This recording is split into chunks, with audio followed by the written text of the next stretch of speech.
Hey, Kurt Curtis coming at you from the Full Octane Garage, and today's garage gear topic is going to be, will a 4-post lift fit in my garage? And today we're going to answer some very important questions when you have to start thinking about putting a 4-post lift in your garage, such as, how much ceiling height am I going to need? Will I need to make any modifications to my garage door tracks? What are the dimensions that we're going to need to have in my garage, both length and width, to accommodate my 4-post lift? Also, what kind of power requirements will my 4-post lift require? And additionally, how much is a lift going to cost?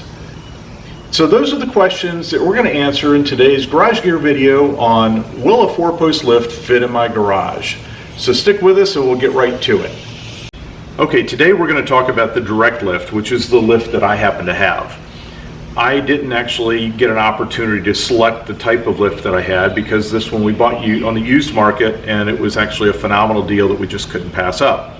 Now, that being said, direct lift is probably, from a price point, middle of the line lift.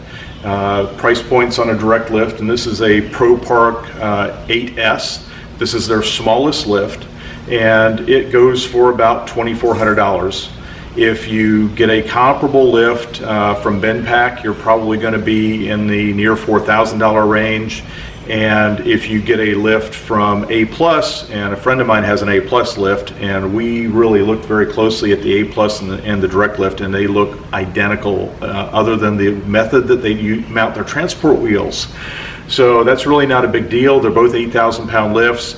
And if you want to look for a really good value, we have found an Amazon link below that you can see, and it's an A+ lift, and it's for $2,150, and that's shipping included. That'll be truck shipment, so you're going to have some gear or a lot of people, probably 4 people, to unload this thing because it is about 1,600 pounds unassembled, and you will have to assemble it after that point.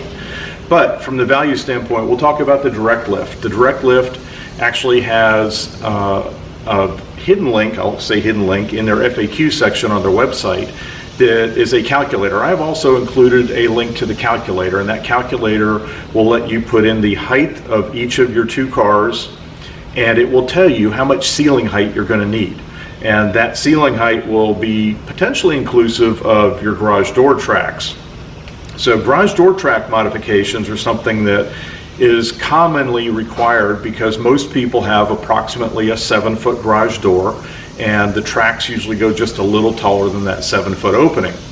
I am very fortunate that I have an 8-foot garage door, so I got a whole extra foot and some change of track, so I did not have to make any track modifications for my particular configuration.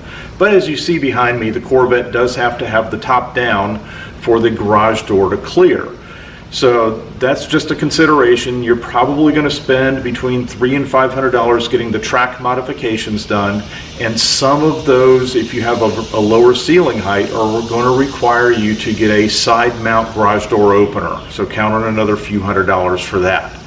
So the Endeavor, $2,150 for the lift, $300 to $500 for the garage door modifications, another say $300 for the side lift.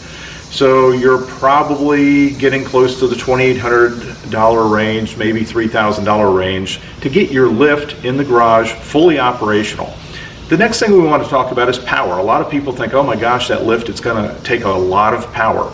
As long as you have a 110 outlet in your garage and a 20 amp breaker, you are going to be able to power this lift just fine, no problems whatsoever. We're going to have a separate video on lift operations, and that will totally explain all of the power requirements, how you put the lift up, how you put it down, how you lock it on its safety clips, and that will be, like I said, a follow-up video, so keep an eye out for that.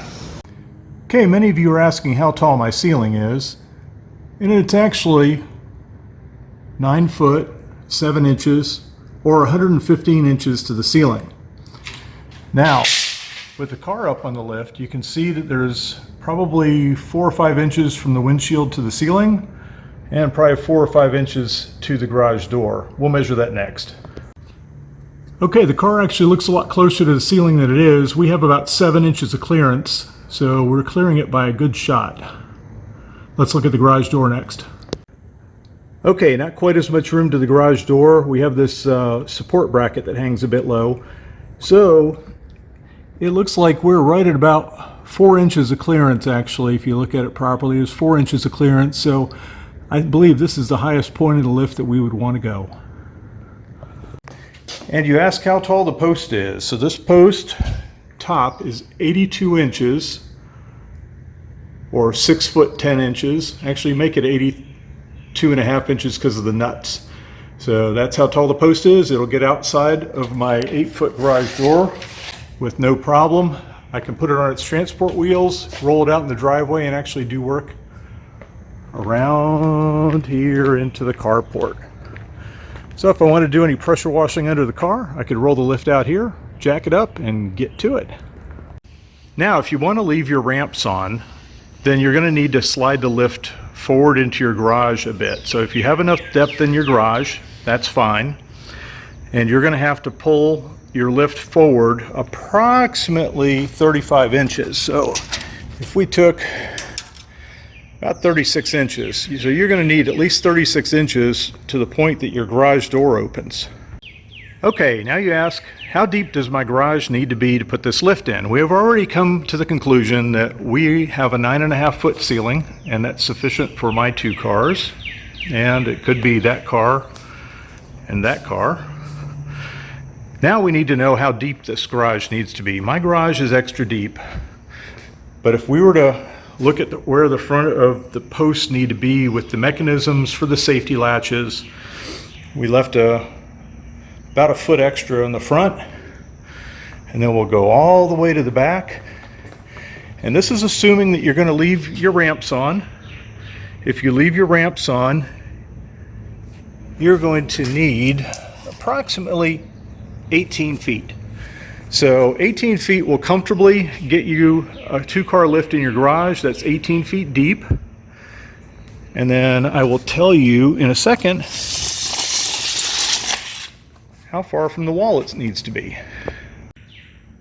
Okay, if we're looking at it from the front or sideways, the narrow side, it's actually dimensionally, you're going to need about 103.5 inches to go across. That's not counting the motor. If we extend this to cover the motor, I guess you could probably relocate the motor if you wanted to. You're going to need about 114.5 inches of space in your garage. And I actually have it from the wall so that I can at least halfway conveniently get around this lift to get into the car. You'll notice that from the wall, I have it 123 inches. That leaves enough room for me to get around, get in and out of the car fairly comfortably and not bump my head on the lift. Okay, the lift is all the way up in the air. Now let's see how tall a car we can actually fit on the bottom. Looks like we could go about 54.5 inches. It is about 54 3/4. I'd say 54 to be safe. I wouldn't go anything more than 54. And that would require us to actually take the ramps off, because the ramps drop us all the way down to 49.5, and we just get lucky on this Acura NSX that it's about 44 and some change, so perfect. Now we have 54.5 on the lift, and our 911 is about 52, so we could get the 911 totally under there without hitting it, as long as we remove the drive-on ramps first. Okay, now that we've shown you a whole lot of dimensions and a whole lot of information, let's summarize it for you. In summary, you're going to need a space in your garage to accommodate a small lift like this that's going to have a ceiling height of around 9.5 feet. It's going to have a dimension of 18 feet long and about 11 feet wide. So 11 by 18 by 9.5, and that is going to give you enough space to set 2 cars like I have on the lift. And hopefully you are now armed with enough information about going and purchasing and selecting a lift. Hope you found this very helpful. You don't have to have a large space. It doesn't overpower the garage like I thought it might. And actually, when I put my second vehicle in this 2-car bay, it fits very nicely because the lift keeps everything very compact. So if you follow the links below, we have a option at least to go out and buy a 4-post lift for $2,150 delivered. There's a lot of other options out there. We're not in any way sponsoring this particular one. We have a direct lift. The A+ lift looks very similar. We're just throwing some options out there. The direct lift is a little bit more expensive and we're not quite sure why. So definitely shop around, try out the link below, see if that one's a fit. There's also some accessory videos we're going to have, some safety videos, and some videos on lift operations. If you have any questions about the methods that we use to select our lift, if you need some guidance, we're happy to help you. We're not experts in this. This is just our own personal experience on putting a lift in a Car Guy garage. So we appreciate you being with us. Please like and subscribe, share with your friends if you like our videos. We're going to bring a whole lot more of informative videos your way and have a little fun while we're doing it. So come back and see us at the Full Octane Garage.